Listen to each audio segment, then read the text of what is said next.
Halo teman-teman, kembali lagi dengan aku Aliza Dosani. Nah, di video kali ini aku akan membahas mengenai regresi berganda dalam kesehatan lingkungan. Oke, langsung saja. Nah, regresi berganda dalam kesehatan lingkungan itu merupakan suatu metode statistik yang digunakan untuk menganalisis hubungan antara variabel-variabel lingkungan yang berpotensi mempengaruhi kesehatan manusia. Nah, dalam konteks kesehatan lingkungan, variabel dependen biasanya berhubungan dengan status kesehatan, misalnya tingkat kejadian penyakit atau masalah kesehatan tertentu. Variabel independen dalam regresi berganda dalam kesehatan lingkungan itu bisa mencakup beberapa faktor, yaitu dari kualitas udara, air, tanah, paparan zat bahan kimia, kemiskinan, radiasi, atau faktor sosial ekonomi yang dapat berpengaruh terhadap kesehatan. Selain itu, variabel independen itu juga dapat mencakup faktor-faktor demografis seperti usia, jenis kelamin, ras, dan faktor gaya hidup seperti pola makan, aktivitas fisik, atau paparan terhadap perilaku tertentu. Kemudian dengan menggunakan analisis regresi berganda dalam kesehatan lingkungan itu, peneliti itu dapat mengevaluasi sejauh mana variabel lingkungan yang berbeda berkontribusi terhadap masalah kesehatan tertentu. Nah, pada metode ini dapat membantu mengidentifikasi hubungan antara paparan lingkungan dan kesehatan manusia, mengukur tingkat risiko yang terkait dengan faktor-faktor lingkungan tertentu, serta memperkirakan dampak paparan yang berpotensi pada kesehatan. Nah, namun dalam praktiknya, analisis regresi berganda dalam kesehatan lingkungan itu sering melibatkan pengumpulan antara data lingkungan dan kesehatan manusia dari populasi yang relevan. Kemudian memodelkan hubungan di antara mereka menggunakan teknik regresi berganda.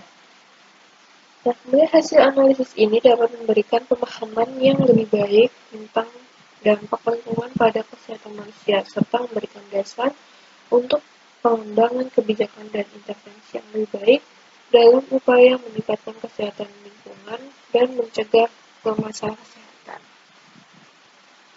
Oke, untuk lebih jelasnya kita langsung ke latihan soal ya teman-teman. Di sini sudah ada soal. Berikut ini adalah data penelitian pengaruh tingkat sadar lingkungan X1 dan tingkat religiusitas X2 terhadap tingkat kesehatan masyarakat, yaitu Y, di Kelurahan Pucang Tamang. Analisis data berikut dengan analisis regresi linear berganda dengan SPSS. Nah, di sini sudah ada datanya.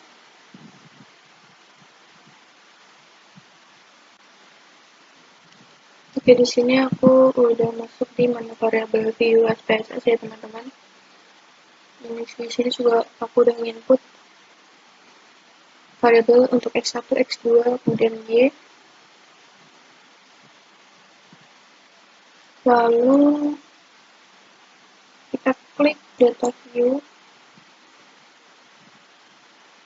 Kemudian kita klik analyze. Sebentar. Nah, ini kita klik analyze. Lalu kita klik regression. Kemudian linear.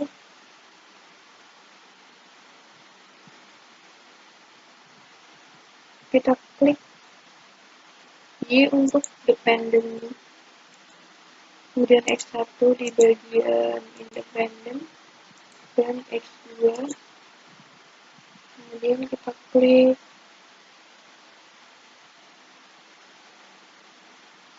di bagian statistik, kita klik estimate. Ini kita klik semua R-square, descriptive, part and partial correlation, kemudian collimated diagnostic. Kemudian kita klik continue. Lalu kita klik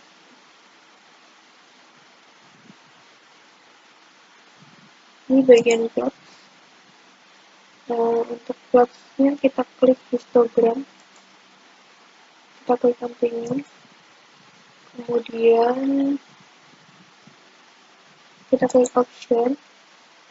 Ini untuk setting method kriterianya kita pilih his probability of f-nya. Untuk entry-nya alpha-nya adalah 0,05, delta-nya 0,10. Kemudian kita klik include constant in equation, lalu exclude case list-wise. Kita klik continue, kemudian kita oke. Nah, di sini sudah muncul hasilnya ya teman-teman. Untuk rata-rata atau mean dari tingkat sadar lingkungan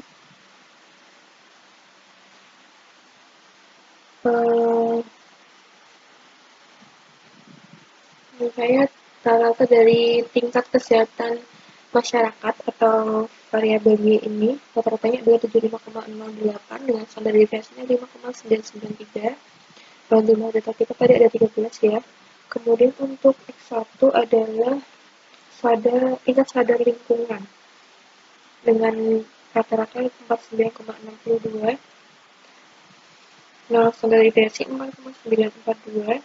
Kemudian untuk X2 ini adalah tingkat kesehatan masyarakat, tingkat religiusitas, rata-ratanya 59,62 dengan standar deviasi 4,942.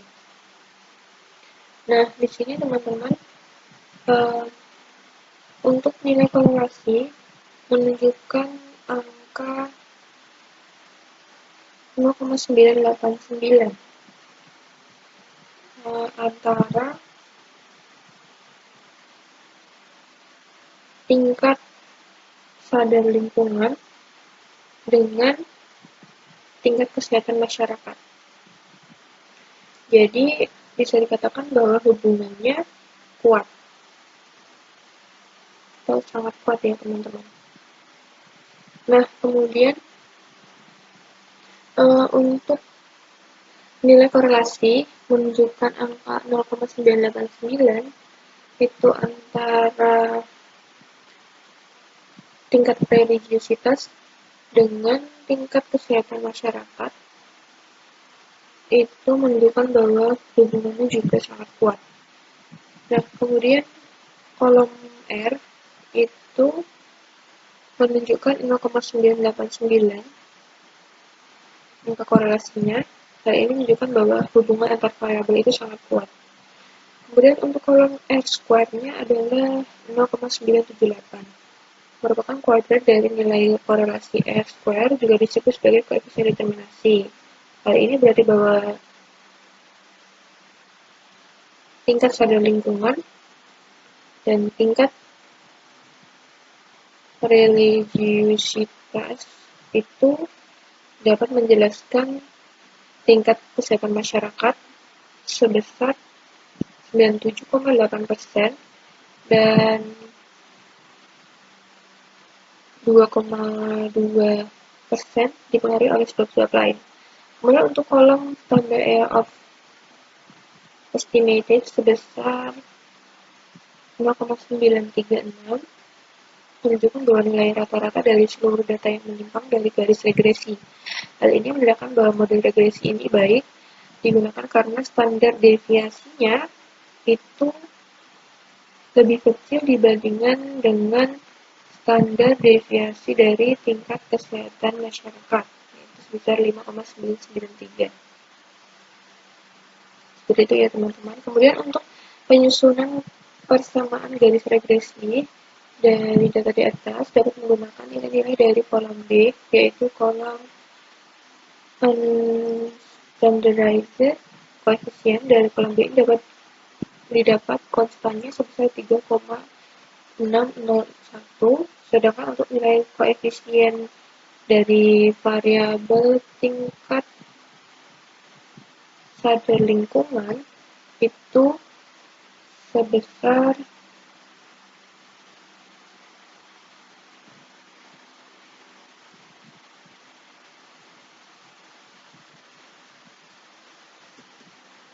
Dan untuk koefisien variabel kesehatan tingkat religiusitas itu adalah, nah seperti itu ya teman-teman. Kemudian lanjut untuk visualisasi histogramnya. Di sini sudah ada gambarnya. Kemudian ini ada min, sudah tertera, kemudian standar deviasinya juga dengan data kita tadi ada 13. Nah, kemudian kita lanjut untuk soal kedua. Soal kedua yaitu seorang peneliti ingin menentukan hubungan antara tinggi badan X1, berat badan X2, dan usia X3 terhadap tingkat kebugaran Y seseorang. Dia mengumpulkan data dari 5 responden dan menerapkan analisis regresi berganda pada data tersebut. Berikut data yang diperoleh. Ini ada responden 1, 2, 3, 4, 5. Dan ini ada data-datanya. Nah, dalam analisis regresi berganda ini, tinggi badannya itu X1, berat badan X2, usia X3 digunakan sebagai variabel independen atau prediktor. Sedangkan tingkat kebugaran Y merupakan variabel dependen atau merupakan respon. Berdasarkan data di atas, buatlah model regresi berganda yang memprediksi tingkat kebugaran Y berdasarkan tinggi badan X1, berat badan X2, dan usia X3. Nah, dalam model regresi berganda, tingkat kebugaran Y itu dapat dinyatakan sebagai berikut. Y sama dengan beta 0 ditambah beta 1 X1 plus beta 2 X2 ditambah beta 3 X3 ditambah galat. Nah, di mana Y itu adalah variabel dependen untuk tingkat kebugaran, X2 variabel independen tinggi badan, X1 variabel dependen independen tinggi badan, kemudian X2 variabel independen untuk berat badan, variabel untuk X3 sama variabel independen yaitu usia. Untuk beta 0, beta 1, beta 2, dan beta 3 merupakan koefisien regresi. Nah, untuk galat sendiri adalah errornya. Nah, tugasnya adalah menentukan koefisien regresi dari beta 0, beta 1, beta 2, dan beta 3 berdasarkan data yang diberikan. Anda dapat menggunakan metode analisis regresi berganda seperti metode least squares untuk menemukan koefisien tersebut. Nah, oke, langsung saja kita masuk ke aplikasi SPSS ya, teman-teman. Oke, ini aku udah masuk ke aplikasi. Data-data yang kita perlukan ada X1, X2, X3, Y, dan labelnya ini ada tinggi badan, berat badan, usia, tingkat kebugaran. Nah, langsung saja kita klik menu data view. Di sini juga sudah aku masukkan data yang kita perlukan. Kemudian kita klik bagian analyze, lalu kita klik regression, kemudian kita klik linear. Nah, untuk tingkat kebugaran ini kita masukkan di bagian dependent. Untuk tinggi badan kita masukkan di independent, kemudian berat badan juga independent, lalu usia ini independent. Kemudian kita klik statistiknya, ini kita centang semua, kemudian continue, lalu kita klik plots. Untuk plotsnya kita klik histogram, kemudian continue, kemudian kita klik option. Untuk optionnya ini kita setting method criteria, kita klik is probability of F-nya entry 0,05, fungsinya 0,10. Kemudian ini kita centang include constant in equation, kemudian exclude case/wise juga kita klik, kemudian kita continue, lalu kita oke.